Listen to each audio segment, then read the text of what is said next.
France அதிபர் Emmanuel Macron 3 நாள் அரசுமுறை பயணமாக இந்தியா வந்துள்ளார். மும்பை கேட்வே ஆஃப் இந்தியா பகுதியில் நடந்த பிரம்மாண்ட விழாவில் பிரதமர் மோடியுடன் பங்கேற்றார். அப்போது பேசிய அவர், கண்டுபிடிப்புகளில் இந்தியா உலக நாடுகளுக்கு தலைமை தாங்குகிறது என பெருமிதத்துடன் கூறினார். கூகுள் சிஇஓ இந்தியர், மைக்ரோசாப்ட் சிஇஓ இந்தியர், IBM நிறுவன சிஇஓ இந்தியர், அடோப் சிஇஓ இந்தியர், பாலோ ஆல்டோ நெட்வொர்க் சிஇஓ இந்தியர், சனேல் நிறுவன சிஇஓ இந்தியர். இப்படி உலகுக்கு புதுமை படைப்பதில் இந்தியாவே தலைமை வகிக்கிறது. இந்தியா புதுமைகளை உருவாக்குகிறதா என்பது இனி கேள்வி இல்லை.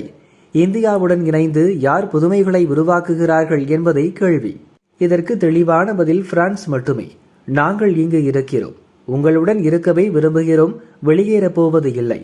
பாதுகாப்பு துறையை பொறுத்தவரை மேக் இன் இந்தியா திட்டத்தில் பிரான்ஸ் இணைந்து செயல்படுகிறது. அடுத்த தலைமுறைக்கான இயந்திரங்கள், ஹெலிகாப்டர்கள், போர் விமானங்கள், நீர்மூழ்கி கப்பல்கள் ஆகியவற்றை இணைந்து உருவாக்கி வருகிறோம். இந்தியா இன்று வெறும் ஒரு சந்தை மட்டுமல்ல, அது உலகளாவிய கண்டுபிடிப்புகளின் இதயம்.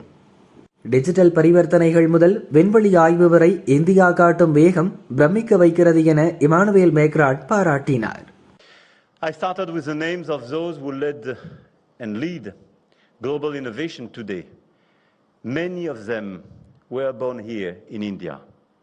The question is no longer whether India innovates. The question is who will innovate with India? And France is the unique clear answer. We are here, we want to be here with you, and we are not leaving. Jai Ho, as we say in famous movie. So long live the Indo-French relationship.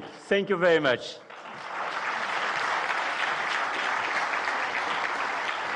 France அதிபரின் இந்த வருகையின் போது தொழில்நுட்பம் மட்டுமன்றி நாட்டின் பாதுகாப்பு சார்ந்த முக்கிய முடிவுகளும் எடுக்கப்பட்டுள்ளன.